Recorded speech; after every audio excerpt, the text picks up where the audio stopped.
Yeah, first of all, just really proud of our guys. Again, coming on the road in the Big 12, we know it's challenging to come out and to try to get a win on the road. Homecoming, great atmosphere here. I thought the crowd was really into it. And I thought Oklahoma State played hard today.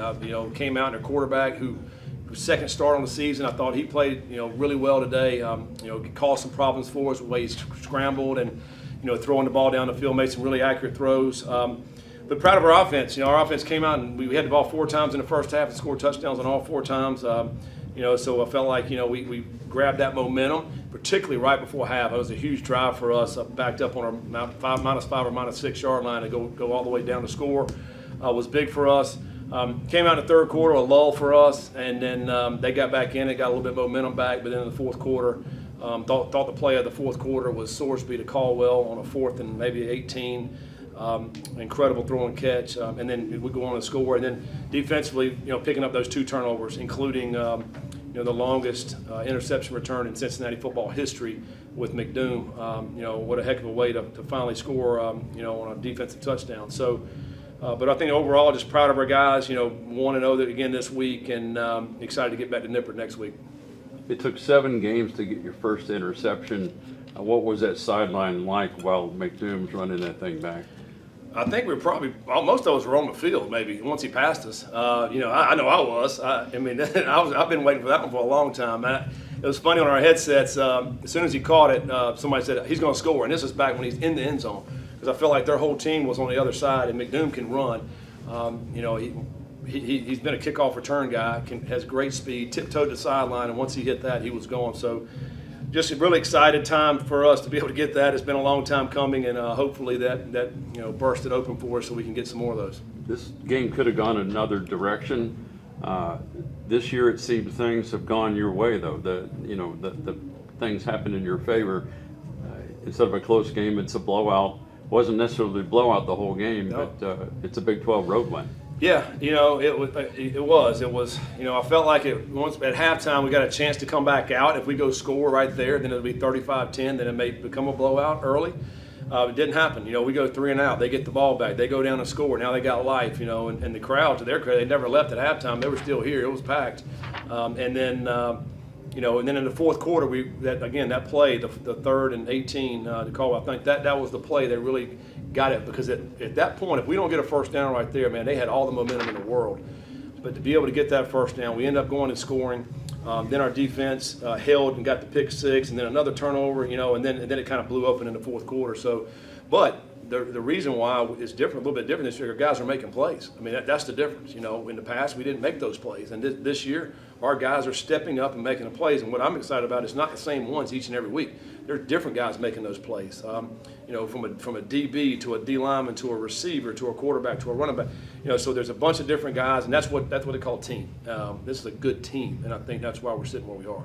What can you do to fix the run defense? The last 2 games, a lot of time-consuming running drives. Yeah, we just go back to the drawing board this week and see what we can do to stop Baylor. And this is a team coming in next week that's one of the top passing teams in the country. So and they also can run the football. They got a lot of great players. So for us, it's just going back and figuring out what we can do the best and try to do that. Questions from the Zoom? Keegan? Coach, you're bowl eligible. Congratulations. How proud are you that the standard has so quickly gone from not just making a bowl, but trying to get to the Big 12 championship despite not making a bowl in the past 2 years?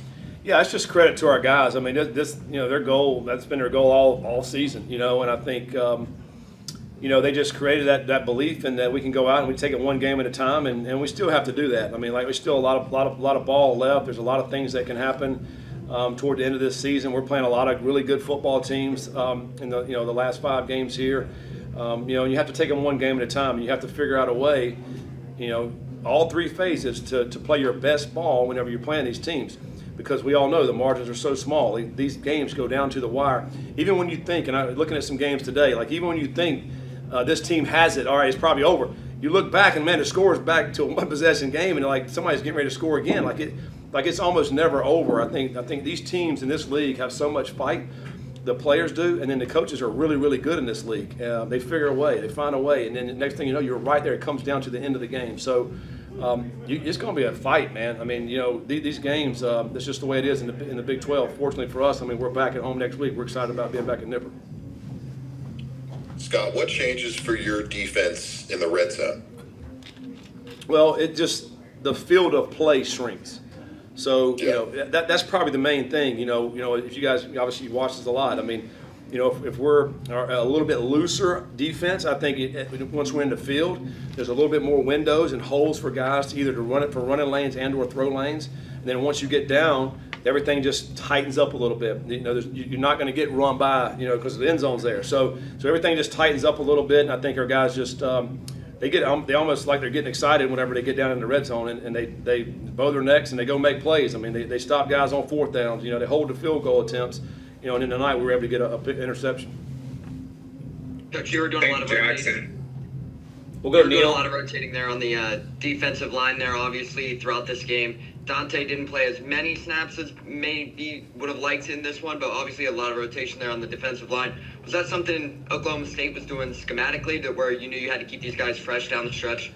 Yeah, but we've done it most of the year, where we have rotated guys, and I think a lot of that, and you guys are seeing this now too, so much more I think than it used to be. But as soon as somebody subs, like we're sending somebody else in, like you want to be able to rotate your guys, and whether it be a linebacker, because we're big time subbing our linebackers, and then also at defensive line, like those front six guys, we want to be fresh.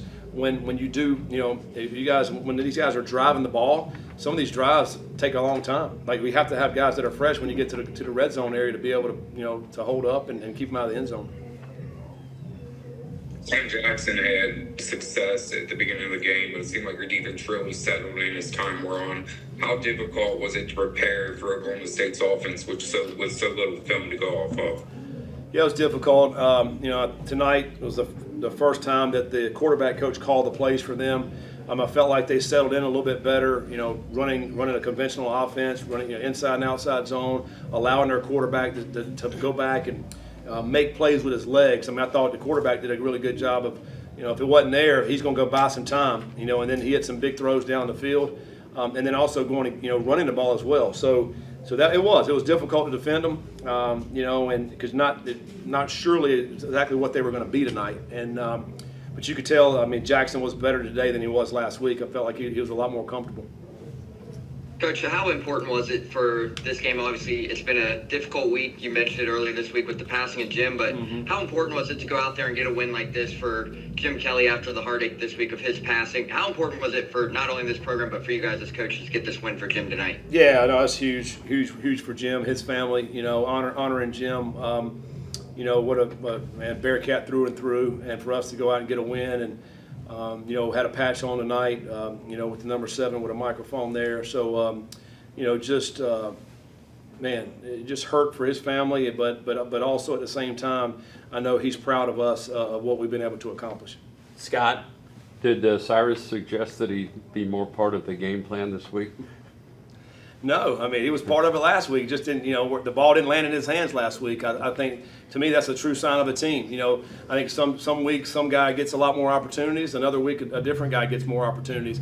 The thing about it is we got a bunch of unselfish guys. I was proud of Manny. Manny got in the end zone tonight. That was awesome. Not anybody works harder than Manny Covey on our football team. He's on all the special teams, and for him to be able to get in the end zone and score, it just speaks to the unselfishness of our team. And that's, I think, why we've had a ton of success this year. Why does Antoine Peak Jr. seem to have just a knack for making that key play defensively? Yeah, he's just good. I don't know. He's just got a nose for the ball, I feel like. And when you do that, and he's a strong player, strong hands, and he's been able to make a lot of plays in his career. And for a guy, kind of splitting time and rotating, he's made a lot of huge plays for us.